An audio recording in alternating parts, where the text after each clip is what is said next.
හොඳයි. මුලින්ම අපි ආ අකුර යොදාගෙන පුහුණු වෙන අභ්‍යාසයක් මගේ මේ YouTube channel එකේ තියෙන ඔයගොල්ලන්ට නරඹන්න පුළුවන්. දැන් අපි ඈ අකුර යොදාගෙන තමයි මේ අභ්‍යාසය පුරුදු පුහුණු වීම කරන්නේ. එහෙම නැත්නම් ඈ කියන සවුන්ඩ් එක තමයි අපි සරිගම පදනිසා කියන ස්වර වෙනුවට යොදාගෙන පුහුණු වීම කරන්නේ. අපි බලමු කොහොමද ඒක කරන්න කියලා. පටන් ගන්න මෙහෙමයි.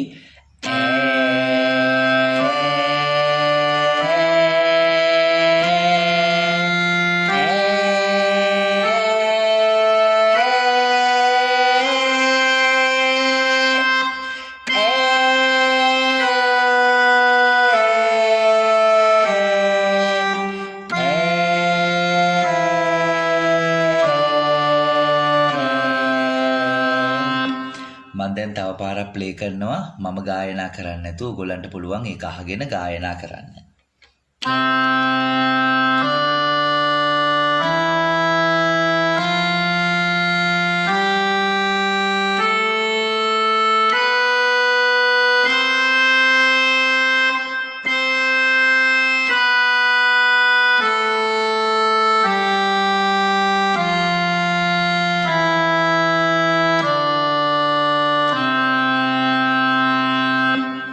මේ අභ්‍යාසයෙන් නැවත නැවතත් පුහුණු වීම කරන්න. මේකෙදි අපි කරන්නේ සරිගම පදනිසා වෙනුවට ඈ කියන අකුර යොදාගෙන ඒ සංඛ්‍යාතයන් එකම මට්ටමට අපි කටහඬෙන් නිකුත් වෙන සංඛ්‍යාතය සහ මේ ඕගන් එකෙන් නිකුත් වෙන සංඛ්‍යාතයන් එක හා සමානව ගායනා කරන්න උත්සාහ කරන එක තමයි මේ අභ්‍යාසය තුලින් කරන්නේ. හොඳයි.